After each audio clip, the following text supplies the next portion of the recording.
Hello friends, आज এটা video লৈ আহিছো। যোনসকলে কয় মাছ বাছিব টান পায় তেওঁলোকৰ কাৰণে এই ভিডিওটো বনাইছো। অতি সহজভাৱে এই কয় মাছটো বাছিব পাৰি। আপোনালোকে সম্পূৰ্ণকে ভিডিওটো চাবচোন।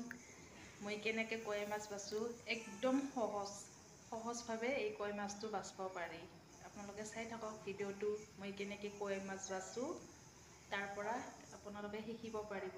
আৰু যদি ভিডিওটো ভাল লাগে শ্বেয়াৰ কৰি দিব, যাতে নজনাসকলে এই ভিডিওটোৰ পৰা কয় মাছ কেনেকৈ বাছে সেইটো চাব পাৰিব, মানে শিকিব পাৰিব। আৰু আপোনালোকে ভিডিওটো শ্বেয়াৰ কৰি দিব, চাই থাকক ভিডিওটো। প্ৰথমতে আপোনালোকে এখন কেঁচি ল'ব। মোৰ কেঁচিখন সৰু হৈছে, আপোনালোকে অলপমান ডাঙৰ চাইজৰ ল'ব। কেঁচিখনেৰে এই মাছৰ ছাইড দুটা বহুতে টাইট হয়। কয় মাছ কাটাৰ এই ছাইড কেইটাৰ কাৰণে বহুতে টান। আপোনালোকে এই কেঁচিৰ সহায়েৰে এনেকৈ কাটি ল'ব।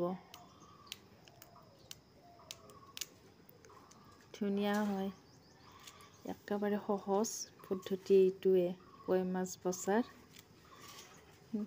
ডাও বা বঠিৰে ছাইডটো কাটিলে মানে হাতত বহুত দুখ পায়। যদি আপোনালোকে কেঁচিৰে কাটে বহুতে সহজ হয়। মই এনেকৈ ছাইডকেইটা কাটি লৈছোঁ কেঁচিৰে, আৰু বাকীখিনি এই বেলেগ মাছ যেনেকৈ বাছে সেনেকৈ বাছি গৈছোঁ।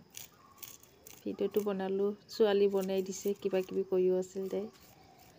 সেয়ে ভাবিলোঁ গোটেই সম্পূৰ্ণ ভিডিওটো দি দিলোঁ। চাই থাকক ভিডিওটো, আৰু ভিডিওটো চোৱাৰ কাৰণে সকলোকে ধন্যবাদ।